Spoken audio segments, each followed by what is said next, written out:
Welcome back to Mafia, and in this Audio Boom original podcast series, we explore America's criminal underworld to reveal the lives and careers of its greatest gangsters.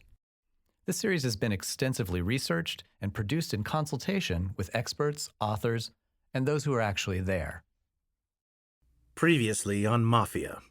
His picture's on page one of newspapers. His name is all over TV. He's a headline figure. John Gotti, the Dapper Don, was a brutal and ambitious young thug who defied the rules of the Cosa Nostra to seize control of one of the most powerful criminal empires in America, the Gambino family. He survived the wrath of the other families and made a mockery of the law, walking free from court time and again. This is Mafia. In January 1990, Ronald Goldstock, head of the New York State Organized Crime Task Force, believed that one of his surveillance bugs had recorded Gotti ordering a shooting. Selwyn Rabb is the author of the book 5 Families. One of the agencies run the Organized Crime Task Force, which was a state agency involved in trying to uproot organized crime in New York, had gotten a bug into the Bergen Club, and they had heard Gotti shortly after he became the boss in early 1986, discussing that he wanted an attack on a carpenter union leader. This union leader had been so dumb, he didn't know that a restaurant he was trying to organize that was being renovated or built was really owned by a Gambino crime figure. And he tried to shake down the Gambino crime figure who ran this restaurant, and of course they told him to get the hell out of here. So the union leader then ordered his flunkies to vandalize the place, to wreck it. When Gotti heard about this, he said, now Gotti's the boss. He has to show how powerful he is. Nobody can get away with this. So he ordered that there be not a hit, but someone that they would assault or shoot without killing this union leader. And he got a group that worked for the Gambino family, known as the Westies. It was a West Side, sort of a real low-level gang, violent criminals, not mafiosi, Irish hoods on Manhattan's West Side, to carry out this assignment. The union leader was shot 4 times in the back, but survived. For Gotti, it was mission accomplished and message delivered. The only problem was that this bug heard Gotti ordering the attack on the union leader. The head of the unit that ran the organized crime task force, a very important figure by the name of Ronald Goldstock, offered this both to the U.S. attorneys in Manhattan, the U.S. attorneys in Brooklyn, and they thought the evidence was too weak. They didn't want to go after a case like that in which Gotti might get a third victory. But in any event, the OCTF, the Organized Crime Task Force, convinced the Manhattan DA, Robert Morgenthau, to bring the case. So they brought this assault case against Gotti. In the courtroom, witnesses testified that Gotti had ordered the shootings, backing up the wiretap recording. Goldstock was convinced that he had the evidence he needed to finally take Gotti down. My sense was everybody in the courtroom who was watching the case and how it went in believed there was going to be a conviction. But the quality of the recordings placed serious doubt on the solidity of the case. Once again, Gotti was acquitted. We were stunned by the acquittal of Gotti. We did not believe that that could have happened. Lo and behold, Gotti walked again. The claim by the defense was that the tapes were difficult to hear. I heard the tapes, and I don't think it was difficult to hear. There was no doubt Gotti was ordering and engineering another attack. Also, the witness against Gotti were all turncoats, especially the key witness, and they were lacerated by Gotti's lawyers because their records were even worse than Gotti's record. They were all murderers, horrendous, violent criminals. Hard to have any faith in them. So Gotti walked, but again, Gotti had another insurance policy. It turned out one of the police officers or detectives that was working for the DA's office and guarding the jury was on Gotti's payroll. They had bribed another law enforcement official or investigator. So Gotti had some inside information about what Gotti's lawyers did or the Gotti defense team did about what was going on with the defense. They even had the name of some potential jurors who might be approached. So we never quite know whether or not that jury was fixed. So again, Gotti's got 3 big victories, and he has support is cheering him when he walks out of the courtroom this time, 3rd time in about 2 years, and he's a victor.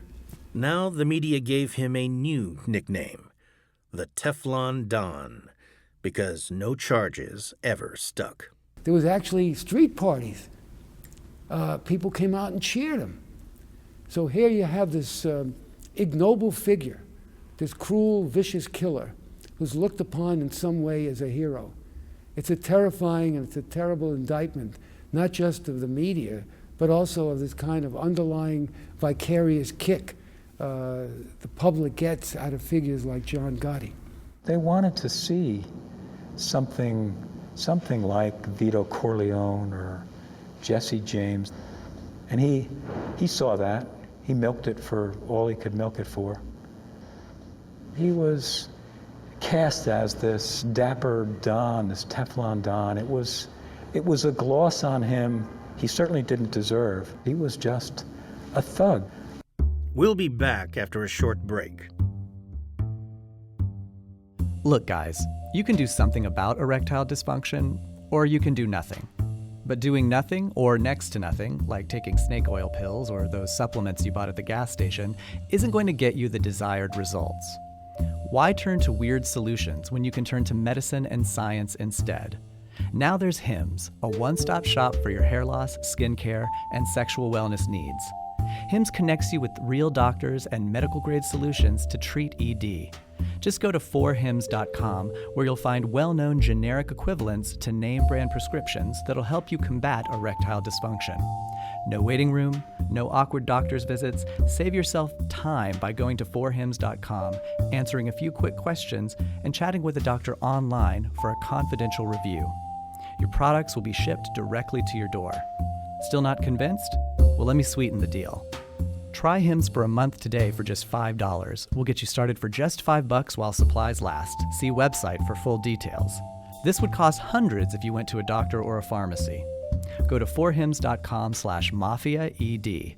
That's forhims.com/mafiaed. 4hims.com/mafiaed.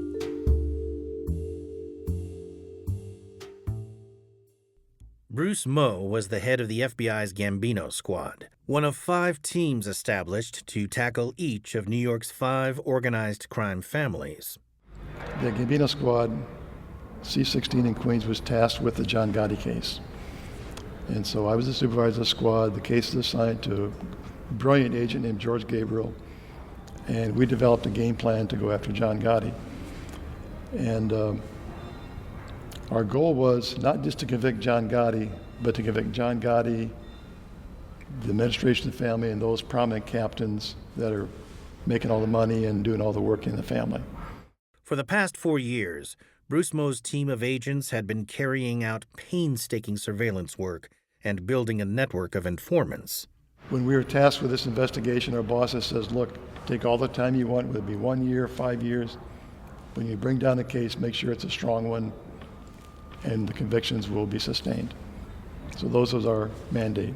And so our motto was patience and perseverance. Take all the time you want and just stick at it through thick or thin. Slowly, Moe's team made contact with a wide range of people connected to the Gambino family. A lot of people out there that looked like they were regular, undiluted wise guys who were actually informants for the FBI. The careful surveillance was building a detailed picture of Gotti's habits and operation. What he liked to do, he had a pretty much, thank God, a very strict regimen, a very strict routine. Every day he'd sleep in to 1 or 2 o'clock in the afternoon.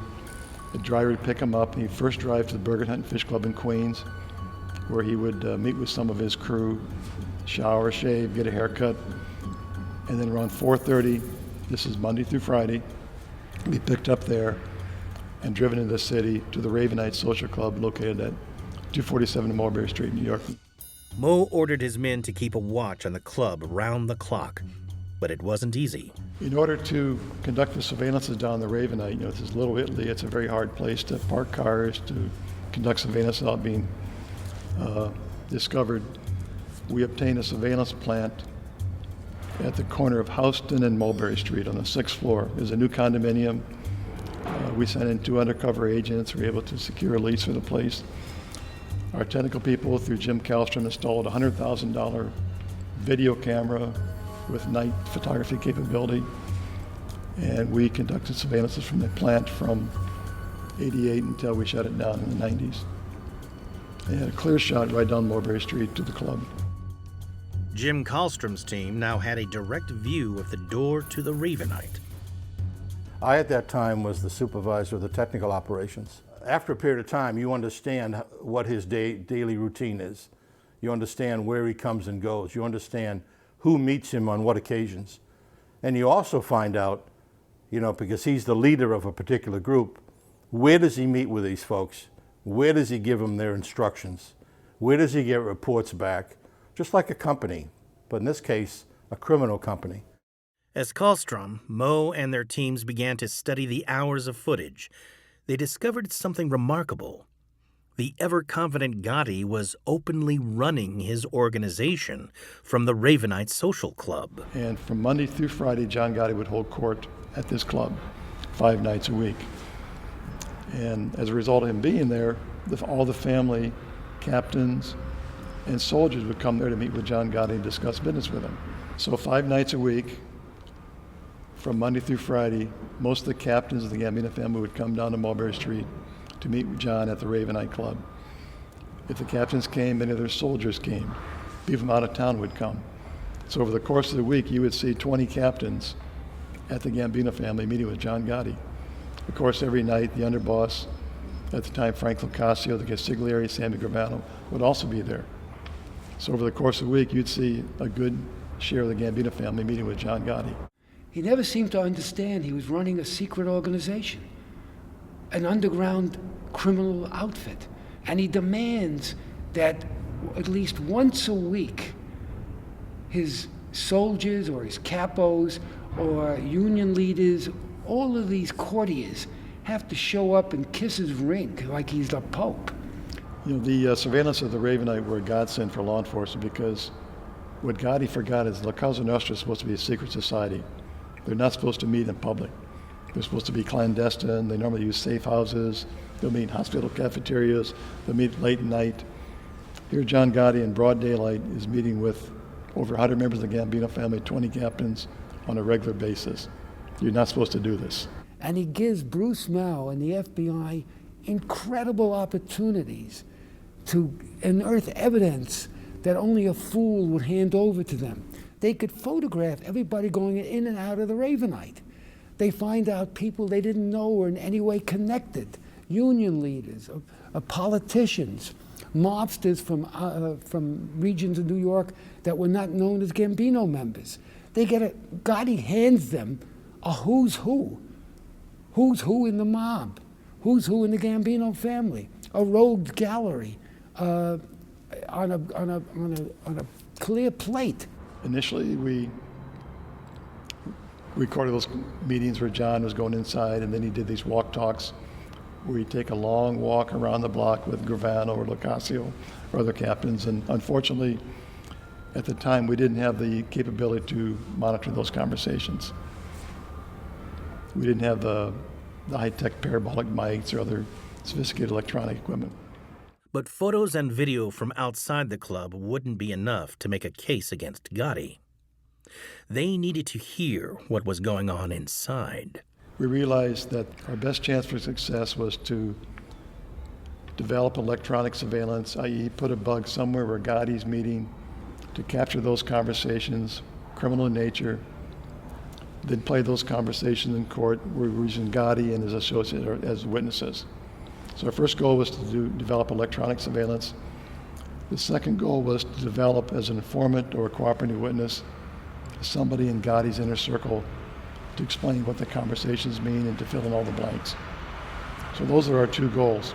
We learned from the informants that the club was fairly small. It consisted of 2 rooms.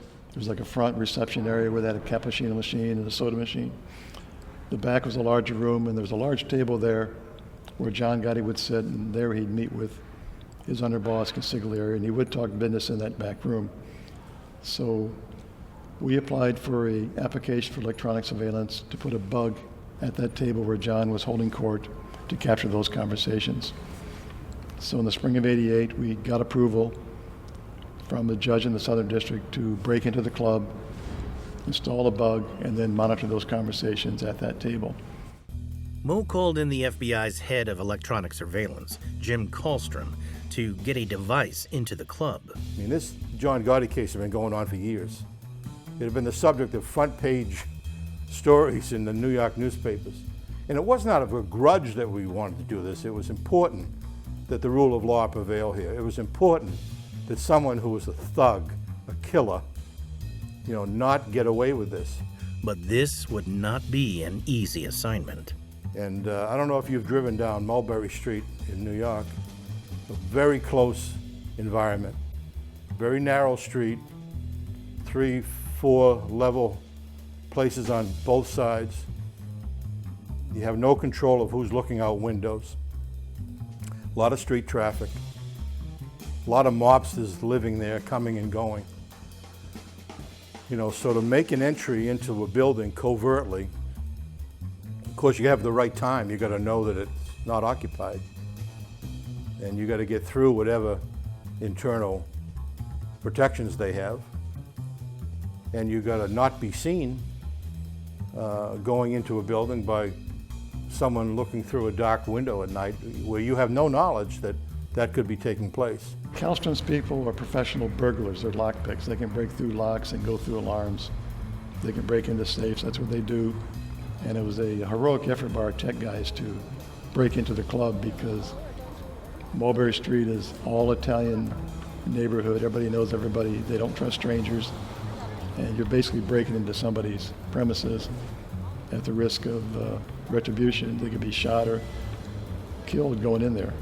Dog, God knows. So there's always a time pressure because you've got surveillance on the people that belong there if they're not in there.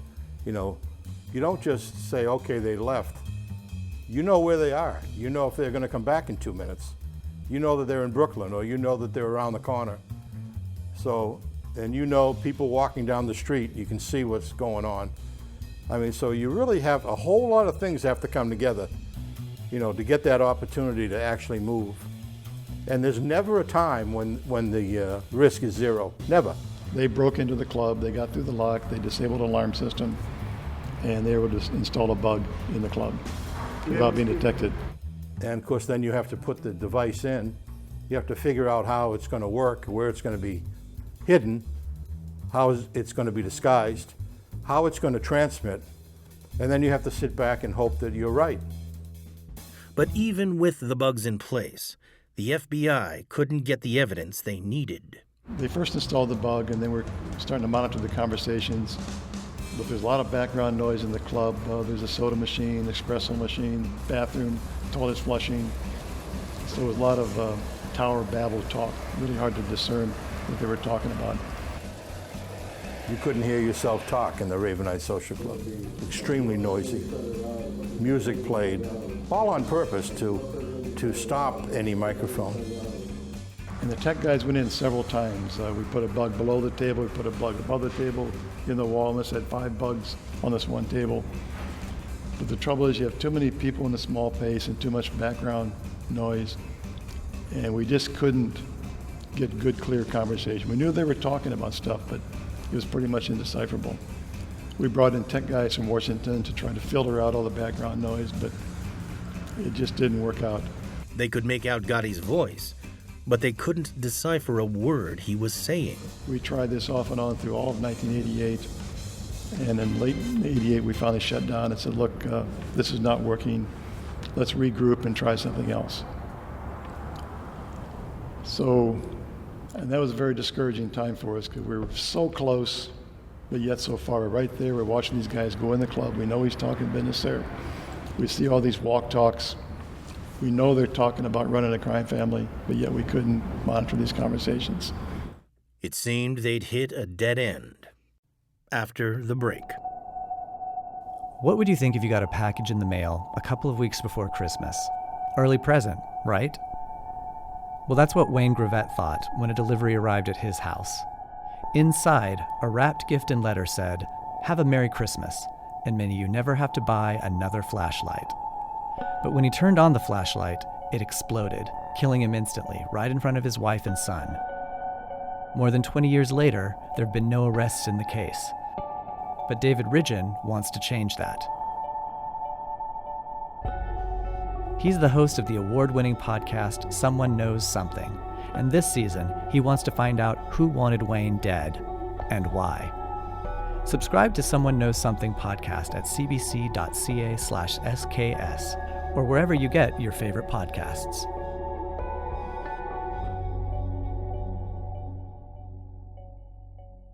We decided, let's go regroup, and maybe there's another place where he's doing business. So in 1989, we followed Frank Locascio around, we followed Sammy Gravano around.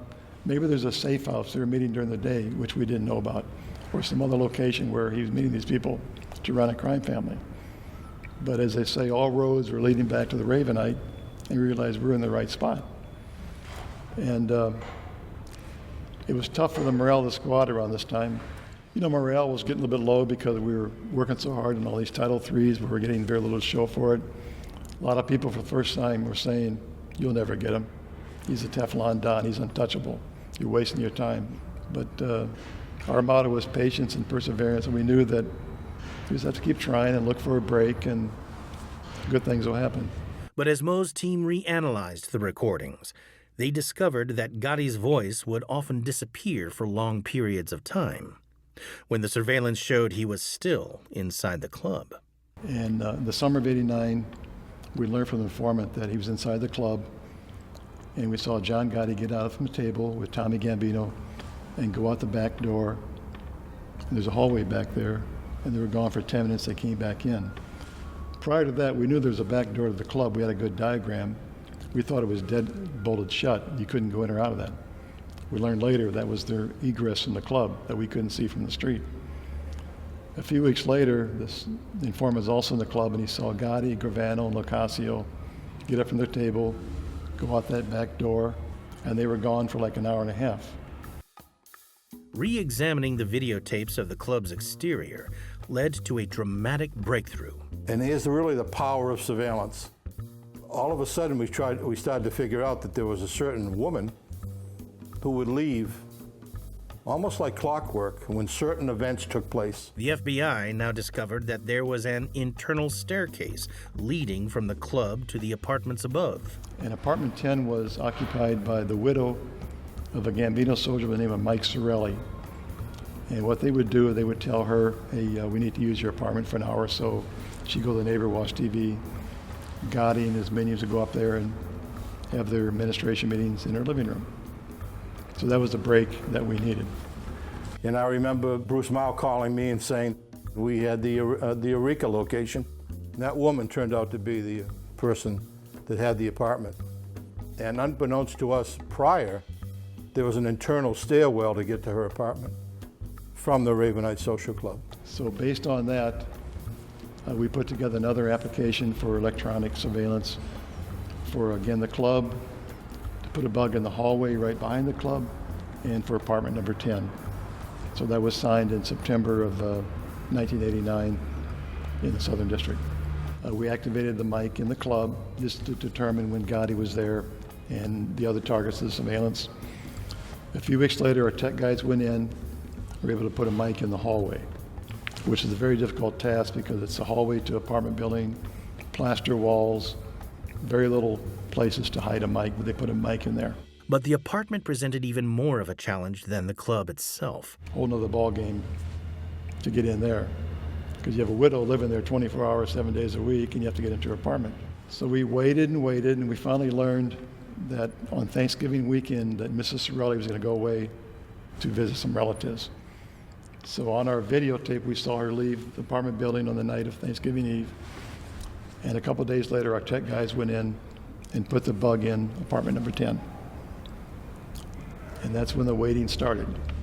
As weeks passed without results, Moe's team began to fear the worst. Now we had 3 mics going, and John Gotti was coming to the club. He went in the hallway a few times, but he wasn't going upstairs. And you always wonder, did they discover something? Did they make the tech guys?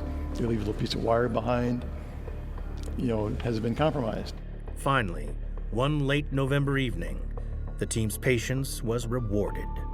But it wasn't until the night of November 30, 1989, where John Gotti's at the club with Gravano and Lucasio, and we're monitoring him at the club mic. We heard him open the back door. We get up from their tables. We switch to the hallway mic, and the agent there monitoring those conversations hears him walking in the hallway. He hears him going up the stairs. So we turn on the mic for apartment number 10, and sure enough, they open the door, and there they are in apartment number 10, talking loud and clear. And when they went in, they first turned on the radio because they used that to blank out their conversations. And John said, "Turn the friggin' thing off, I can't hear what you're saying." So they turned off the radio, and they were talking there loud and clear. And one thing we didn't know at the time was that John Gotti's deaf in one ear. So they couldn't whisper, they had to talk like we're talking now, loud and clear. We sort of had the coup de grace, the golden fleece, the eureka moment, when we had him in this little quiet little apartment above the Ravenite, small little couple 100 square feet apartment, sitting close to each other, and right there is our microphone. They felt very scared in this little apartment up there, so they talked in a normal tone of voice. And John Gotti's very loud mouth, so he starts talking and you can't miss what he's saying. And what Gotti was saying was explosive. Every organized crime case, you have to be lucky. I always say you make your own breaks. And right before that night, there was a show on TV where they reenacted the homicide of Paul Castellano and Tommy Bellotti. And one of these mutts saw the show and they started talking about the night of December 16, 1985. So Gotti, Gravano, and Lucasio get all worked up talking about Nazabik, which is their name for Big Nose Paul Castellano, how much they hated him, how much they hated Bellotti. They reenacted all the stuff about dispute about the tapes, the maid, the dissension of the family, and basically they admitted to plotting and killing Castellano and Bellotti. So here's Gotti, who warns everybody not to talk on the peril of death if they're ever picked up on eavesdropping. He goes up there and he's talking openly. Gotti, in his own words, and he was a very, very vociferous person. He would, in every meeting, he would recap prior meetings. He would go over stuff over and over again. He would talk about who he's killed in the past. He would talk about his attorney was a scumbag, and he'd like to get rid of him. He would talk about everything over and over again. So it wasn't like, what did he say? If you didn't get it the first time, just wait a few minutes, you'd get it again. So he was really the perfect person, to actually record. Ever since John Gleason had failed to put Gotti away in his racketeering case almost 4 years earlier, the young prosecutor had been waiting for just this kind of evidence. My first exposure to the Ravenite bug was a transcript that Bruce and George Gabriel gave me from the December 12th, 1989 tape, where John talks about whacking DB, Robert DiBernardo. He talks about whacking Louis Melito. A rush of appreciation for what the Gambino squad did. It was no mean feat to figure out where this guy would have his private conversations and to get a listening device in there. So my first and overwhelming impression was, how great is this that they managed to accomplish this, to get this guy's voice on tape. And he's giving the FBI this incredible cornucopia of evidence. So he handed it to them. He became unvigilant, loose-tongued. And it was what Mao had been waiting for several years. And Gotti handed it to him on a silver platter. All told, we monitored a total of 5 conversations, maybe 7.5 hours of tape all told. But they were like the top 40 hits. And we were really excited. I mean, really excited after all these years of not getting anything really very useful. And we knew we were off to the races. We knew we were going to have at a bare minimum, a really good case. I mean, we didn't know how good it was going to become, but we knew we weren't banging our heads against the wall anymore, and we were going to have a great case. For Gleason, the tapes were a fascinating insight into the character of his longtime nemesis. And it just confirmed what we already knew about him, which is he wasn't really that smart. He wasn't that patient. He was a thug. He couldn't quite figure out, he had become boss of a family that was much more sophisticated in its criminal activity than he had been. He was a loan shark and a gambler, and his crew was into drug dealing. Now he's in charge of a crime family that's into construction, garbage carting, the piers, the garment industry. It's sophisticated stuff. He wasn't a sophisticated guy. So he didn't know if the people around him were ripping him off or not. And being a treacherous guy himself, he assumed they were. So he was constantly suspicious of the people around him, suspicious of Sammy Gravano. He wasn't smart enough to figure out who was loyal to him and who wasn't. And we had a sense that this was the person he was from the first case. He was not an elegant guy. He was not a smart guy. He was not an attractive guy in any way, except maybe he was handsome and he had nice clothes. He was a thug, and we knew it, and we felt great because we felt we already had him on the hook. Even long before we indicted him, we were feeling pretty good about what we had. The fun part of this, and there were a lot of fun parts of this, but the fun part of it at the time was this, we only had about 6 hours of apartment conversations, and there's a lot of free association going on. They were referring to conversations they had in the past, and we didn't always have the context. So the fun part was for us to figure out, what exactly are they talking about? And some of it was obvious. January 24th of 1990, they talked about killing Corky Vistola. So there, we knew that we had that predicate act, and we had it based on the tape alone. But there were all these other things they talked about. They talked about a 3-family squabble over a fence. And we thought, because we're prosecutors, that the fence was somebody who was helping them get rid of stolen property. That's the jargon in the street for somebody who holds the property. And it turned out, it took us like a year to figure this out. It turned out they were literally talking about somebody's backyard fence. One wise guy living next to another, and his fence was too high. And here was this big high-level meeting over a fence, and it was just an innocent, a non-criminal dispute. In between were all these references to what we thought were crimes or corrupt labor racketeering relationships. And our job, me and the prosecutors who worked with me, and the agents on the Gambino squad, was to divide them up. I called them episodes. Here's a potential criminal episode. We will look at this. We think we have a hypothesis as to what they're talking about. We assign it to an agent on the squad, an assistant U.S. attorney in my organized crime section, and work it, figure it out. Serve grand jury subpoenas. We were careful with the grand jury subpoenas while the bug was up. We tended to do this later that year in the summer. But we worked all those bits and scraps of conversation to try to develop them into racketeering acts if they were in fact crimes that they were talking about. But that was the fun part as an investigator. We were helping the Gambino squad investigate, and we were making predicate acts. We didn't know where we were going on some of them. One turned out to be about a wooden fence in a backyard, but others turned into crimes that we charged in the indictment. But having tried and failed to convict Gotti before, Gleason knew that the tapes alone would not be enough. By then I had tried a bunch of cases, and you immediately start to think about the vulnerability of the case, and how if you present this tape, a tape case is a one-dimensional case. You just got the words on the tape. So you start to think of how a defense can be built around it and what you're going to do in anticipation of that to defeat the defense, what you're going to do other than the tape itself to make your case better. That was Once I got the admiration of the Bureau out of the way, I started thinking like, well, I'm going to be standing in front of a jury someday, telling them they should convict him of a murder based on this statement.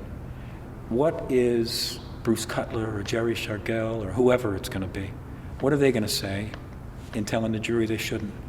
That's how I was approaching it. On December 11th, 1990, the FBI arrested John Gotti and his right-hand man, underboss Sammy the Bull Gravano, for the murders he'd discussed on the tapes.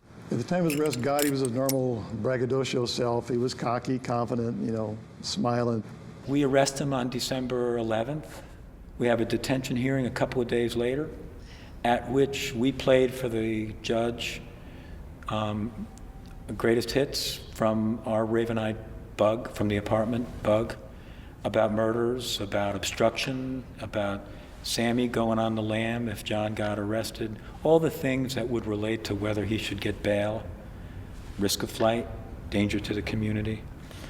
And we played those tapes. We gave out transcripts and we played the tapes. And when he came through the door from the marshal's pens, I saw him. There was no love lost between us from that first case. We had a very acrimonious relationship from the first case. So it's not like he nodded hello to me or anything. He came in, he didn't know what was coming. He didn't know those tapes were coming. And he sat down, it didn't take long.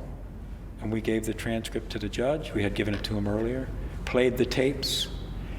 You could tell from looking at the faces of the three defendants that they knew right away what we already knew, which was we had a great case. We had great tapes that were going to convict him.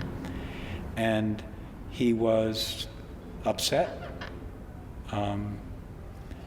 And I enjoyed every moment of it. One of the FBI's recordings had caught Gotti bad-mouthing Gravano. Sammy knew there was something bad in those tapes, not just for them getting convicted, but something bad in terms of his relationship with John Gotti. But he didn't know what it was. Gravano approached the FBI behind his boss's back, demanding to hear the tapes. He didn't hear them until we whisked him out of the MDC one night at midnight, brought him down to Quantico, and for the first time, played the tape with Sammy. We all had earphones on. I'll never forget as long as I live the playing of that December 12th tape in its entirety for Sammy. It's basically an hour tirade against Sammy the Bull Gravano. He calls him the greed-eyed monster, how much he hates Sammy, thinks he's greedy. He talks about firing him. More importantly, the recordings included Gotti accusing Gravano of several murders. Gravano was just red. He just wanted to burst. He was ready to explode. He was so upset about his loyal, his wonderful boss just bad-mouthing behind his back.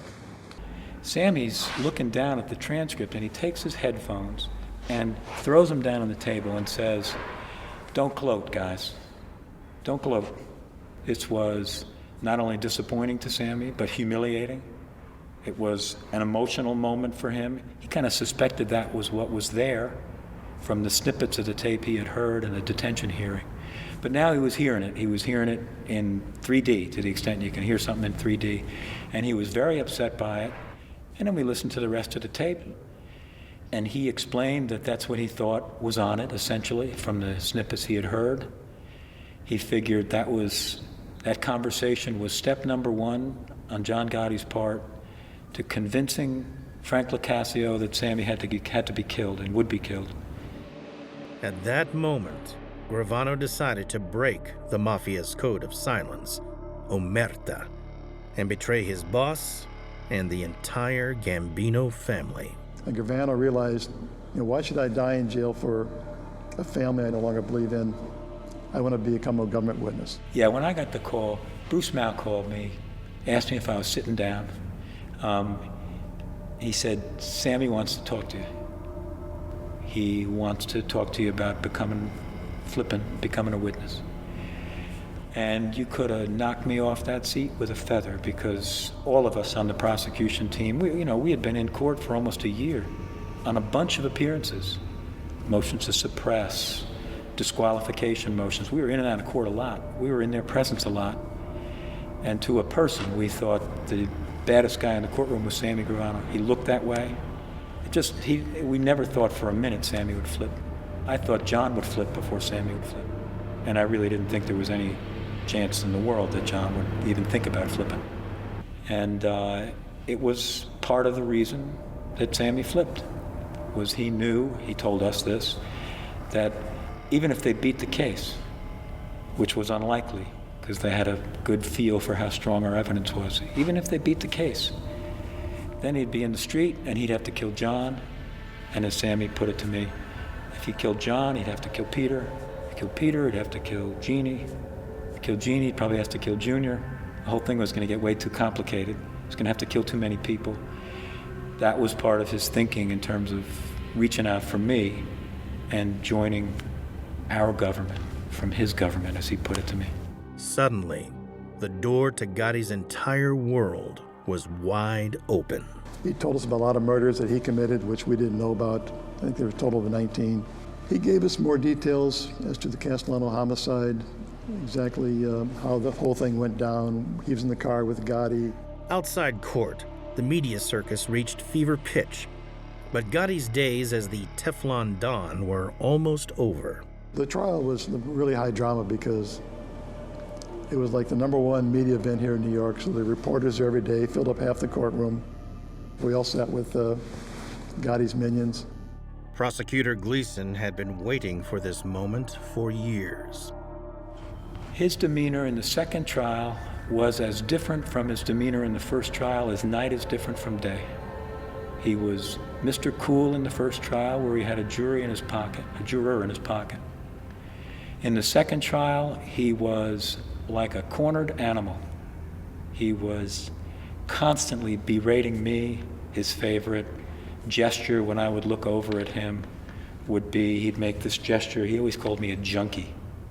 And I'd walk past him to go to sidebar, and he would say, "Your mother's a whore. You're a junkie." He would do this gesture like he was injecting something when I looked at him. It was really ridiculous. But he had his back to the wall. He knew he was going down. There was no longer a Mr. Cool sitting there. You'd never know it from the press accounts. They saw in him what they wanted to see. But he was panicked. That was when we got a report that there was a contract on my life and on the life of one of the other prosecutors on the team. And we weren't surprised to hear that. He was, as I say, a cornered animal. Knew he was going to get convicted. And after Gotti had managed to corrupt the jury during Gleason's first attempt at convicting him, this time they were taking no chances. We had not only an anonymous jury, but they were sequestered. So they couldn't get to a juror, and a juror couldn't get to them. The trial began, and the tapes were played to a packed courtroom. My goal in presenting the tapes was to just play them and leave out a lot of cases prior to that one involved agents basically interpreting for the jury what was on the tapes. We worked very hard to avoid that and to have the tapes speak for themselves. The tapes were that good. But the prosecution waited before calling their star witness. We planned the trial, I and the lawyers on my trial team, in the following way. We thought Gravano could be a great witness. He might not be a great witness. So how do you plan that? We planned to put him on about 3/4 of the way through the case. The thinking being, if he bombed on us and he was terrible, we'd still have another quarter of the case of good evidence to put between Sammy and deliberations, in case he was a terrible witness. We put Sammy on at the beginning of March, start at the end of January. We still have a quarter of our case left, and he blows them away. He was a great witness. And the highlight was when Gravano testified for 9 days. He was the best. I've been doing this now 27 years as a prosecutor and a judge. There was no better witness than Sammy Gravano. He killed them. To the point where once he got off the stand, my goal was to shut our case down as quickly as we could. He was so good that I took about half of what we had left that we planned to put on after he was off the stand, and I built it into his redirect. The entire Vastola, the conspiracy to murder Corky Vastola, I built into the redirect because he was so good. all recognizing that I wanted the jury to get the case as soon as it could after Sammy testified. He was that great a witness. He killed him on cross. He admitted what he had to admit. He didn't diminish his own criminality. He admitted to 16 murders we didn't even know about.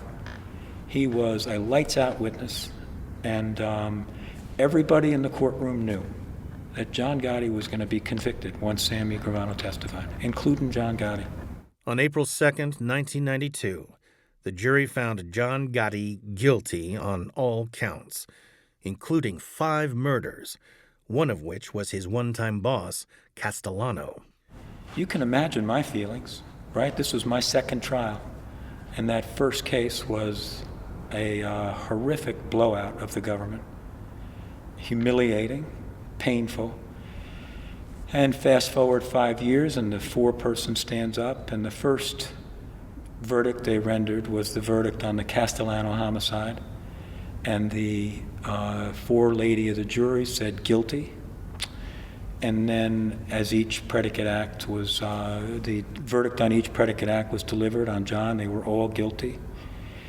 You can imagine this felt like some vindication for the government generally, for all of us on my trial team, and for me in particular. You know, I worked long and hard in that first case for a couple of years with a 7-month trial, only to have a juror get bought. And, you know, we did the second case well. We did it well. We got a great result, and we couldn't have been happier. Gotti was sentenced to life in prison, spending 23 hours of each day in solitary confinement. Gotti's indiscretions incriminated an entire tier of Gambino captains. The FBI itself could not have handpicked a better candidate to be the head of one of the major mob families in New York than John Gotti. Because of him, most of these captains were arrested, convicted, taken off the street, and they'd say, John and his friggin' big mouth, here I am. They hated this guy. In retrospect, John Gotti was probably the most inept, inefficient mob boss of his generation. He was terrible. It's no question.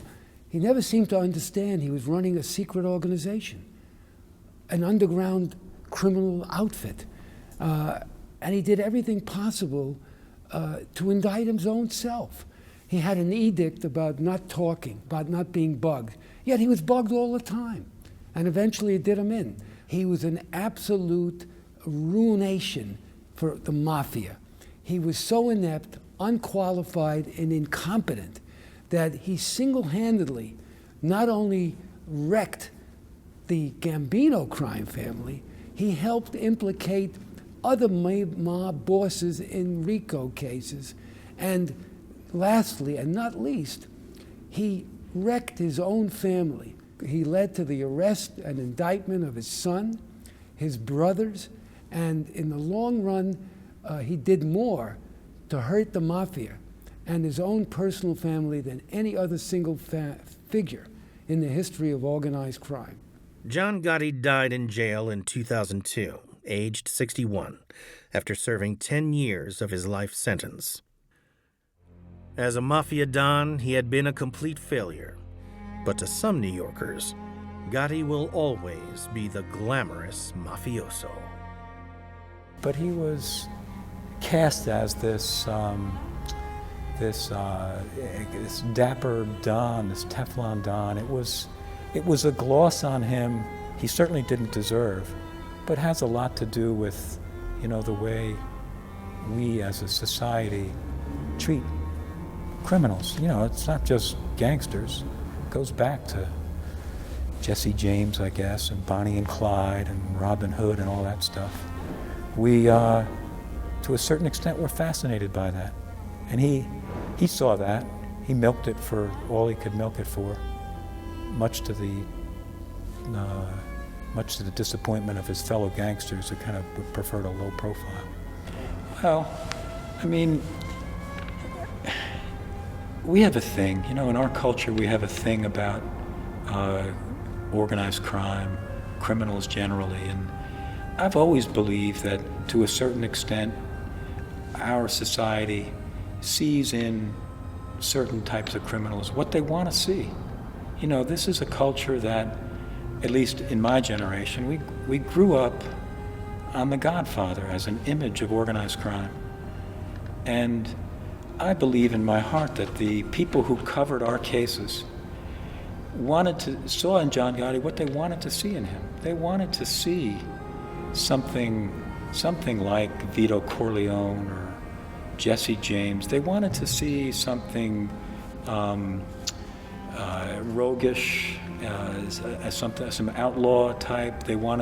I think they wanted to believe that in this Cosa Nostra business, there's actually like honor among thieves and a code of honor. They very much wanted to see that, and they treated him as though he was what they wanted him to be. You know, stoical, a stand-up guy. When in reality, anybody who was in the courtroom, and really anybody on the street, he was not well thought of by other gangsters at all. But anybody in the courtrooms would see him for what he was. He was just a thug. His legacy, just another boss who killed the previous boss, gets arrested, dies in jail. No more, no less. In the next episode, one of the most famous undercover agents of all time. A fantastic FBI agent, a real hero, and should be seen as a hero by the American public. Someone who actually put his life on hold.